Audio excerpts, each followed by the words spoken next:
Hello and welcome to another edition of Allergies Menopause Mondays. Now here in the UK we're right in the middle of the hay fever season, and a number of women have actually contacted me. They've discovered that they have got hay fever and they've never had it in their life before, and they are actually wondering if hay fever can be a symptom of the menopause. Now hay fever can cause symptoms such as dry eyes, runny eyes, itchy eyes. It can cause sneezing, blocked nose, runny nose. You can get sinus problems. You can actually end up with itchy skin as well. So these do sound a little bit like menopause symptoms, and many of them I have actually taught before, but they're all bunched together. Now, can the menopause cause hay fever? The answer is a little bit yes and no. So I'll try and explain. We know that when we go through the menopause that the hormonal changes can put a huge amount of pressure on our body. It can affect our nervous system, and don't we know it? It can affect our digestion, and I was just talking about that last week. It can affect our sleep. Now, between hot flushes, night sweats, restless legs, and the fact that estrogen can actually weaken our whole sleep pattern just on its own, we also get a lot of fatigue. And what do these things all add up to? Well, if we look at stress, a lot of stress, ongoing stress, can affect our immune system.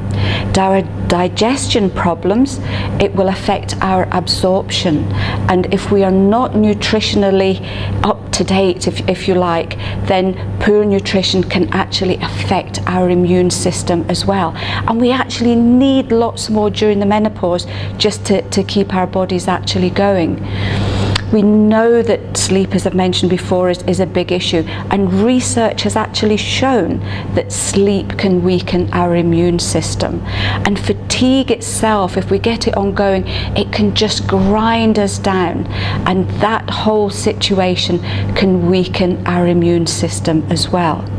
So having a particularly weak immune system right in the middle of the menopause can actually make you prone to things such as hay fever. So this is the reason a lot of women are actually getting hay fever in the menopause. It's not the menopause itself that's causing the hay fever, but the fact that all these symptoms are actually weakening our immune system. And some women actually find that they become more prone to colds and flu. Some people will get things like allergic rhinitis all year round, or they become far more sensitive to things like fumes, like perfume and paint, and even you can become sensitive to clothes as well. I know I found that going through the menopause, I love pure wool jumpers, and I just couldn't wear them because they made my skin so very, very itchy. So what can you do to either prevent yourself from getting these allergies, or just to help to strengthen your immune system a little bit? Well, most important thing as usual is diet. A really good varied diet that will give you lots of good nutrients that your body will absolutely love. Remember the water. Dehydration makes us much more susceptible to itchy skin and other allergies and rashes as well. So the water, as usual, really, really important. Get plenty of rest and relaxation. The menopause puts an awful lot of pressure on our whole body generally, and we need that rest in order to recuperate and to re-energize as well. And all these things and anything else that you do that's really positive will have a good effect on your immune system. There are also natural remedies for hay fever and allergies. We do something called Pollen hay fever tablets, and these are great because there are no contraindications with other medication. They don't make you drowsy, and you can take them with HRT and contraceptives as well. Now, if your eyes are particularly bothering you, we have a natural eye drop that you can actually use if you've got contact lenses as well.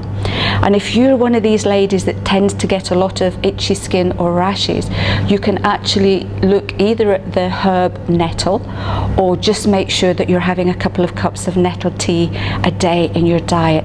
And vitamin C is great. If you're looking for a natural antihistamine, then vitamin C taken little and often can be really, really beneficial. Now, for those of you in the UK, we actually have a pollen app that gives you a 5-day forecast for the pollen count in your local area. And all you need to do is go onto the hay fever page on the website, and you can download that for free. So I hope this has given you a little bit of an idea of how important it is to look after your immune system in the menopause. And I'll look forward to seeing you next week for another edition of A. Vogel's Menopause Mondays.